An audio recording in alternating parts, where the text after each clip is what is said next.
never known to speak about his views publicly. In fact, when the opposition targets Rahul Gandhi, they talk about the fact they don't really know him well.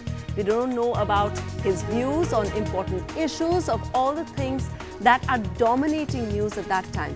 Amidst all this criticism, Rahul Gandhi chose for the first time to speak to captains of industry at CII.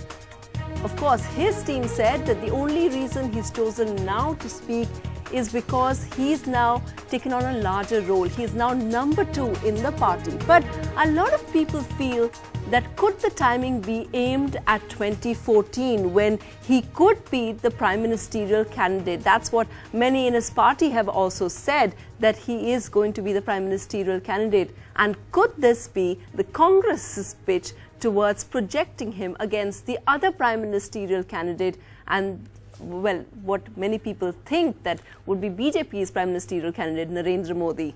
Well, that's some of the things that we're looking at. This is a very special edition of The Buck Stops Here. And while captains of industry and a lot of industry people have reacted to that speech that Rahul Gandhi gave and said that he spoke really well, they were flaunt, we asked the real people, the people who 2014 is going to be all about, the people under 35. This audience over here are people from Delhi University. Let's not forget, a few days ago we were here again, and a lot of the students were here talking about Narendra Modi's speech at SRCC. It's another speech now, speaking to industry. So which one was better and whether it was a hit or a miss? We'll be going through the speech, dissecting it. But first of all, the comparisons with Narendra Modi, are they fair? Let's take a look at what Modi said, and let's take a look at how Rahul Gandhi's vision panned out compared to that. मित्रों, आज पूरे देश में, दुनिया में गुजरात के विकास यात्रा की चर्चा हो रही है। मैं जब गुड गवर्नेंस की चर्चा करता हूं तो मैं अपने मॉडल की बात करता हूं तो मैं कहता हूं P2G2, pro people, good governance. Our economic vision must be about more than money. It must be about compassion. We must envision a future for India that leaves no man and no woman outside in the shadows. Embracing the excluded is essential to the wealth of the nation. If we do not embrace them, we will all suffer. It's very simple. In a democracy, the poor have a veto, and we have to carry the poor and the weak with us. India will only move forward with inclusive growth that embraces everyone and is open and attainable to those inside this room and those very, very far outside.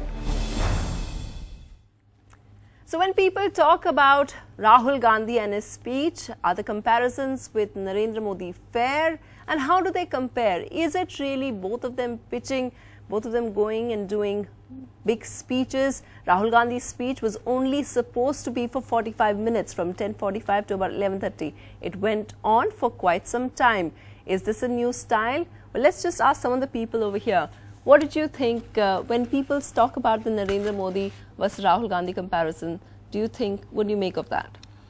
I personally feel that when we talk about Narendra Modi, he's had an experience of actually serving the people of Gujarat for about 10 years now, and the policies that he makes is based on what he has analyzed. Whereas when we talk about Rahul Gandhi, someone who was elected to the Lok Sabha in 2004, when he says something, I feel that there is nothing, a basis to support what he's saying. So there is no experience, so to say, of being in government or having some experience. So are you saying because he's risen up, because Narendra Modi has worked his way up, slowly up the cadre, that makes him much more credible than Rahul Gandhi? And the fact that he tried to defend that today by saying, look, my DNA is just a matter of, it's an accidental thing. That doesn't matter. You are not convinced by that? I feel that the very reason why he jumped to the post of the party vice president in the age of 42 years, whereas in other parties we see that people keep working their way up as they reach that position, is reason enough to say that his DNA is indeed the thing that has got him up to the level of the party vice president. Okay, so one of the big ideas that came across in Narendra Modi's speech was P2G2, whereas Rahul Gandhi's was all about aspirations. And perhaps one of the things that people are pointing out most is that Was that a veiled reference and criticism of Narendra Modi when Rahul Gandhi talked about inclusive growth, of keeping minorities together, of their growth not meaning much if you don't include minorities like women, like Muslim community? Was that actually a reference to Narendra Modi? Do you think he took him on? Okay, I would like nothing to say right now. Okay, do you want to say? Yeah, I want to Yeah. say. I think he very subtly took him when he said that no man in a horse can just come and drive away all the problems which India faces now. And also I feel he criticized him in a very subtle way, not pointing out towards, he said that, minorities, he said 200 million Muslims cannot be ignored. They do not exist for Mr. Modi. I think when he said... Was that the right way to do it, do you think? Not really. No? What? How should he have dealt with it? I think in a more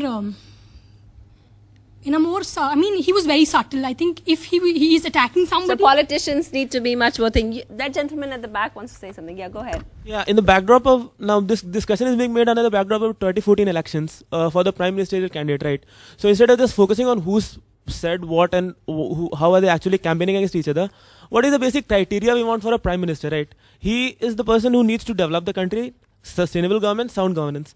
And that is what Mr. Modi has proved in Gujarat over his tenure. Gujarat has developed, moved from leaps and bounds, and that's the point for the Okay. prime ministerial candidate, right? Okay. You don't agree? I find that he said Modi has kind of developed Gujarat and he is kind of, credited for doing all that Gujarat is now.